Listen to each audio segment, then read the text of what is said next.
오늘 말씀의 제목은 주님밖에 없습니다 입니다. 고린도전서 3장 1절 말씀에 형제들아 내가 신령한 자들을 대함과 같이 너에게 말할 수 없어서 육신에 속한 자 곧 그리스도 안에서 어린아이들을 대함과 같이 하노라 라고 사도 바울이 말합니다. 여러분 이 말씀이 어떻게 들리십니까? 내가 신령한 자들을 대함과 같이 너에게 말할 수 없다. 왜냐하면 너희의 믿음의 수준이 이 말을 도대체 이해할 수 없는 수준의 상태이기 때문이다 라고 말하고 있습니다. 어린아이와 같다 얘기합니다. 사랑하는 성도 여러분, 주님 보시기에 신령한 믿음이 있는가 하면 어린아이처럼 유아기적인 미숙하고 유치한 믿음이 있다는 것입니다. 이러한 믿음의 수준은 그 사람의 삶을 통해서 드러납니다. 왜냐하면 믿음은 행함과 떨어질래야 떨어질 수 없기 때문입니다. 믿음의 수준은 순종의 수준과 같다라는 말입니다.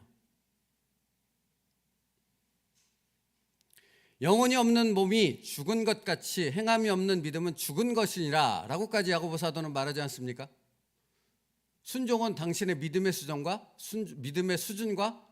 직결되어 있습니다. 마지못해서 억지로 어거지로 하는 순종의 그 모습은 바로 당신의 믿음의 수준을 나타내 보여주고 있는 것입니다. 믿음의 수준은 순종의 수준과 같습니다. 그러므로 우리는 여기서 중요한 사실을 깨닫게 됩니다. 매일매일의 우리의 믿음의 상태를 점검하지 않으면 안 된다는 것입니다. 내 믿음이 어떤 상태인지 점검해 보지 않는다면, 그래서 그릇되고 미숙한 믿음을 지니고 있으면서도 마치 바르고 성숙한 믿음인 것처럼, 뭔가 아는 믿음인 것처럼 착각하며 살게 되면 믿는 이로서 그보다 인생을 낭비하는 것은 없기 때문에 그런 것입니다. 당신의 순종의 모습을 보십시오. 믿음의 수준을 정확히 알 수 있습니다.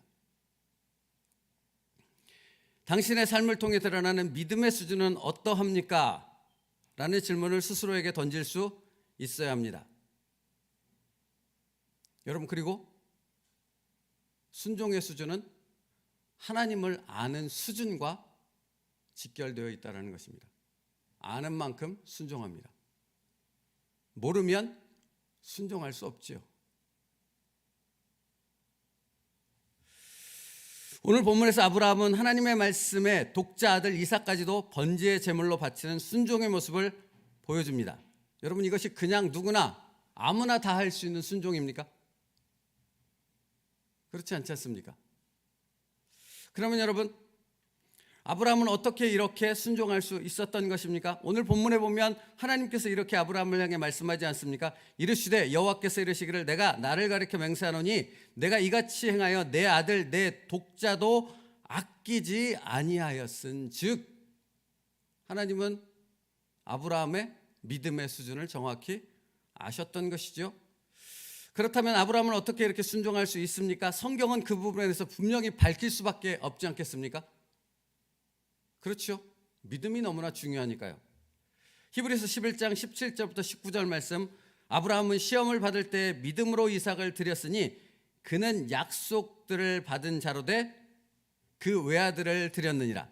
그에게 이미 말씀하시기를 내 자손이라 칭할 자는 이삭으로 말미암으리라 하였으니 그가 하나님이 능히 이삭을 죽은 자 가운데서 다시 살리실 줄로 생각한지라. 비유컨대 그를 죽은 자 가운데서 도로 받을 것이니라. 아브라함은 하나님을 알았지요. 여러분, 아브라함은 하나님을 정확히 알았습니다. 나의 하나님, 내가 믿는 하나님, 내가 신뢰하는 그 하나님, 나에게 아들 이삭을 바치라고 말씀하신 그 하나님은 죽은 자까지도 다시 살리실 하나님, 그리고 내게 말씀의 언약을 주신 그 하나님은 그 언약의 말씀을 반드시 성취하실 하나님이심을 그는 알고 믿고 신뢰했다라는 것입니다. 그러므로 이삭을 바칠 수 있었습니다. 여러분, 행함의 순종, 순종의 수준은 하나님을 아는 수준에 따라 달라질 수 있고, 순종의 수준만큼 믿음의 수준이 나타난다는 사실을 분명히 알 수 있습니다. 그러므로 여러분, 나는 얼마나 하나님을 알고 있는가 하는 것입니다. 왜 내 삶의 수준이, 믿음의 수준이 이 정도밖에 안 되는가? 당신이 하나님을 아는 수준이 그 정도밖에는 되지 않기 때문에 그렇습니다. 호세아 선지자는 호세아 4장 6절에서 이렇게 말씀하지 않습니까? 하나님의 백성이 뭐가 없음으로 망합니까? 지식이 없음으로 망한다. 무슨 지식입니까? 세상 지식입니까? 성공하는 지식입니까? 삶을 지혜롭게 사는 지식입니까? 하나님을 아는 지식이 없음으로 망한다 하지 않습니까? 하나님의 백성도, 선택받은 백성도 하나님을 알지 못하면 망하고 지지부진한 찌질한 삶밖에 살 수 없다라는 것을 분명히 말씀합니다. 그러면 이것을 해결할 수 있는 답에 대해서도 호세아 선지자는 말하지 않습니까? 뭐라고 말합니까? 그러므로 우리가 하나님을 알자. 우리가 힘써 하나님을 알자. 하나님을 알지 못하는 무지함에 있으면 순종의 어리석은 모습밖에는 보일 수 없고 믿음의 수준이 그 모양 그 꼴을 벗어날 수 없는 겁니다. 여러분, 꼬라지라고 말하고 싶습니다. 사실은 순종의 수준, 믿음의 수준이 그 꼬라지를 벗어나지 못합니다. 왜? 하나님을 알지 못하니까요. 근데 자신이 하나님을 알지 못하는 수준을 알지 못하기 때문에 그 상황에서 벗어나지 못하고 계속 그 상태에 머무를 수밖에 없는 것이죠. 여러분, 생각해 보십시오. 사람이 하나님을 제대로 알지 못하는데 사단 마귀의 게임에서 그 죄의 영향력에서 벗어날 수 있겠습니까? 없습니다. 말씀 준비하는데 딱 그 생각이 나더라고요. 벼룩을 투명 유리 그 컵에다 가둬놓고 오랜 시간을 놔두면 어떻게 됩니까? 벼룩이 뛰잖아요. 여러분, 이 얘기 처음 들으십니까? 되게 유명한 영화인데. 벼룩이 계속 뛰잖아요.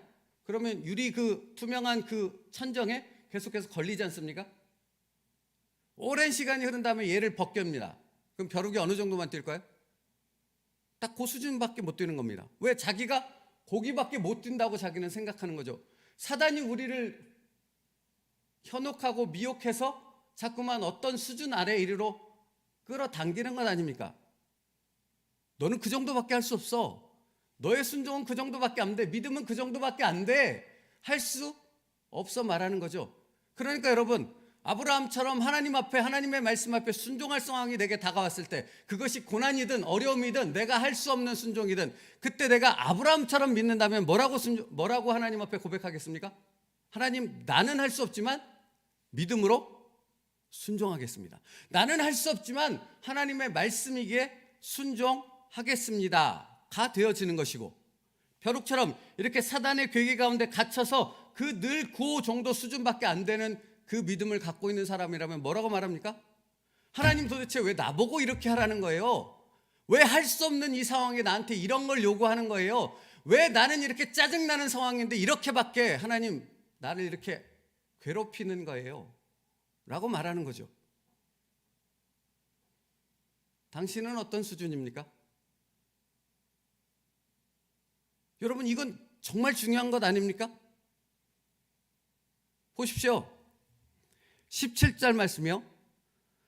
이같이 행하여 내 아들 내 독자도 아끼지 아니하였은즉 내가 내게 큰 복을 주고 내 씨가 크게 번성하여 하늘의 별과 같고 바닷가의 모래와 같게 하리니 내 씨가 그 대적의 성문을 차지하리라. 여러분, 이 복은 그냥 임합니까? 아브라함이 순종 안 해도, 하나님을 알지 못해도, 믿음의 수준이 오르지 않아도 그냥 이 복이 누구에게나 다 임합니까? 그러면 이렇게 기록할 이유가 없지 않겠습니까? 않지 않습니까? 그 다음 말씀도 보십시오. 또 내 씨로 말미암아 천하 만민이 복을 받으리니 이는 내가 나의 말을 준행하였음이니라. 명확하지 않습니까? 명확하지. 하나도 헷갈릴 이유가 없습니다. 내 믿음의 수준, 그로 인한 내 순종의 수준, 그것이 얼마나 중요한가 하는 부분을 오늘 본문 말씀을 통해 하나님은 말씀하고 있지 않습니까? 그러면 사랑하는 성도 여러분, 나의 믿음의 수준을 매일처럼 점검하는 것이 얼마나 중요하다 하는 것을 알 수 있고, 내 믿음의 수준, 믿음의 상태가 어떠한가 하는 부분을 정확히 보고 그것을 하나님을 알게 되므로 하나님 앞에 성숙한 자의 믿음으로 선다라는 것이 오늘 얼마나 중요한 것인가 하는 것을 깨달아 알 수 있지요. 그대로 머물지 마시라고요. 그 꼬라지 그 상태로 머물지 마시라고요. 당신의 삶을 만지시는 하나님은 당신을 그 수준에서 끌어올리기에, 아브라함과 같은 믿음의 사람으로 만들기 위해 당신에게 그 상황을 허락하셨다라는 것을 바로 직시해서 볼 수 있는 믿음의 사람, 성숙한 사람 될 수 있기를 축복합니다. 복이라고요, 은혜라고요. 왜 내 상황이 이래? 왜 나에게 이렇게 순종을 요구하는 거야? 할 수 없는 것을 왜 내게 하나님은 말씀하시는 거야? 그때가 은혜이고 그때가 복이라고 말하는 이유가 바로 거기에 있다라는 것입니다. 여러분 생각해 보십시오. 베드로가 예수님을 부인하고 예수님을 저지하고 도망쳐 갈릴리 바다로 돌아가는 그때의 믿음의 수준과 십자가에 거꾸로 달려 죽을 때의 베드로의 믿음의 수준이 같겠습니까? 같을 수 없는 거죠. 그러면 여러분, 그 베드로가 그 안에 하나님의 충만한 은혜를 누리며 정말 하나님 안에서 그 능력을 누림이 같겠습니까? 같을 수 없지 않습니까? 왜 그 상태 그 수준으로 늘 거기서 벗어나지 못하는 그 믿음의 수준으로 살아가는 게 당연한 것처럼, 벼룩이 뛰는 것을 요거밖에 못 뛰는 것이 마치 당연한 것처럼 여기는 그 어리석음의 신앙생활 가운데 빠져 있냐고요. 그러면 차라리 신앙생활을 하지 않는 사람만도 못한 것 아니겠습니까? 늘 얘기하지만 술을 마십니다. 야, 장로가 집사한테 술을 걸합니다. 나 장로인데 내가 장로인데 술 먹어, 너도 먹어. 이 수준밖에 벗어나지 못한다는 겁니다. 그는 하나님을 알지 못하는 거죠. 아브라함이 누렸던 믿음의 복의 진정한 복이 무엇인가를 그는 전혀 체험하지도 알지도 못하는 수준이라는 것을 드러내는 것 아닙니까? 내가 그 상태인데 그것을 바꾸기 위해서 하나님이 내 삶을 만지고 계시는데 그 만지시는 하나님을 바라보지 못하고 그 하나님의 뜻을 알지 못함으로 그 상황을 벗어나지 못해서 계속 여기만 뛰고 있는 그 어리석은 삶의 상태에서 머물지 말라고요. 여러분, 출애굽 시대 그 이스라엘 백성을 보시라고요.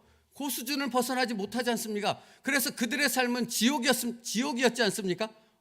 하나님의 기적이 끝이 없는데 만나와 메추라기를 비롯한 반석에서 물을 비롯한 하나님의 놀라운 역사가 끝이 없고 성막을 통해 하나님이 동행하심이 늘 있었음에도 불구하고 그들의 입에서는 뭐가 나옵니까?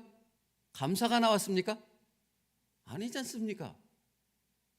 그러면 원인이 하나님께 있습니까? 아니라고요.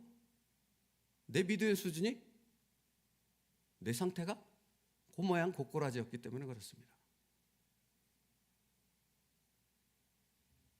할 수 없는 걸 도대체 나보고 어떻게 하라는 거야? 라고 말하지 마시고, 나는 할 수 없지만 주님을 의지하여 순종합니다. 나는 할 수 없지만 주님의 말씀이기에 순종, 첫걸음을 내딛습니다. 그렇게 고백할 수 있는 여러분 될 수 있기를 원합니다. 그게 아브라함이 받은 은혜이며 복입니다. 믿음입니다. 이삭을 바칠 수 없었지만 그는 하나님의 말씀이기에 순종했고, 그래서 그는 어떤 하나님을 알게 됩니까? 여호와 이레의 하나님입니다. 순종하지 않았으면 그는 여호와 이레의 하나님이 어떤 분인지를 알지 못했을 것입니다. 여러분도 마찬가지라고요. 순종할 때 그것도 마지못해서 순종하는 것이 아니라 하나님의 말씀이기에 나는 할 수 없지만 하겠습니다라는 적극적인 순종으로 나오게 되어졌을 때 내가 그간 알지 못했던 그 하나님을 만나게 되고, 그 하나님을 만나게 될 때 내 믿음은 더 깊은 믿음으로, 더 높은 수준의 믿음으로 성장하게 되어진다라는 것입니다. 성숙한 믿음은 그렇게 만들어지는 것입니다. 그러므로 여러분, 챔버스 목사님이 이렇게 얘기하지 않습니까? 하나님의 약속들은 우리가 순종에 의해 하나님의 성품을 이해할 때까지는 우리에게 전혀 가치가 없습니다. 여러분, 이건 생명의 말씀 아닙니까? 이건 놀라운 약속의 말씀 아닙니까? 이건 능력의 말씀 아닙니까? 맞지요? 여러분이 그것을 믿지 않습니까? 그래서 이 새벽에 나와 예배를 드리는 것 아닙니까? 그런데 여러분이 순종으로 하나님 앞에 믿음의 수준이 올라가지 않으면 이 약속의 말씀이 나에게 아무런 가치가 없다고요. 그냥 책일 뿐이라고요. 그러나 내 믿음의 수준이 성장하면 이 말씀이 곧 내 말씀이 되어지고, 이 말씀의 언약이 내 삶에서 성취되는 하나님의 능력의 말씀이 되어질 줄로 믿습니다. 그게 능력 아닙니까? 그게 복 아닙니까? 그래서 당신의 삶을 하나님이 그렇게 만지고 있는 것이라고요. 여러분, 그래서 말씀을 지도에 비교합니다. 지도는 뭡니까? 이렇게 눈으로 볼 때는 그 지도가 얼마나 정확한지, 이 지도가 정말로 사실인지 뭔지 모르죠. 어떻게 하면 알 수 있습니까? 가보면 압니다. 가보면 안다고요. 얼마나 이 지도가 정확한 지도인지 그 지도를 따라 가보면 정확하게 알 수 있는 거예요. 말씀은 어떻게 하면 알 수 있습니까? 순종해 보면 알 수 있어요. 다른 거 다 필요 없습니다. 그냥 말씀대로 하나님의 말씀이기에 믿고 순종해 보면 이 말씀도 알 수 있을 뿐만 아니라 이 말씀을 내게 주신 하나님이 어떠한 분이고 하나님의 능력이 어떠한 것인가를 나는 분명히 깨달아 알 수 있다고요. 그러면 삶이 달라지는 겁니다. 내 삶이 거기서부터 달라질 수 있는 것입니다. 우리가 매일 365일 성경 안에서 뭔가를 읽어도 순종하지 않는다면 우리에게 아무 의미가 없습니다. 그러나 특별한 일로 하나님께 순종하면 갑자기 하나님께서 무엇을 의미하는지 깨닫게 되고 당장 하나님의 속성을 볼 수 있습니다.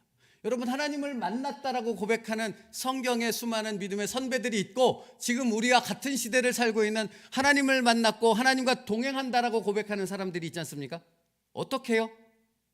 어떻게 그들은 그 은혜와 그 복을 누리는 것입니까? 방법이 무엇입니까? 딱 한 가지요. 주님의 말씀이기에 나는 순종합니다.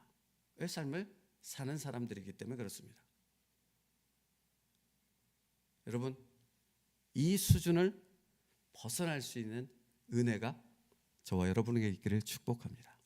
어디서부터 바뀝니까? 말씀이기에 순종하는 것입니다. 아브라함처럼. 말씀이기에 내 모든 것을 걸고 그 말씀을 따라 걸어가는 것입니다. 한 걸음 한 걸음. 여러분, 여러 걸음 아닙니다. 뛰는 거 아닙니다.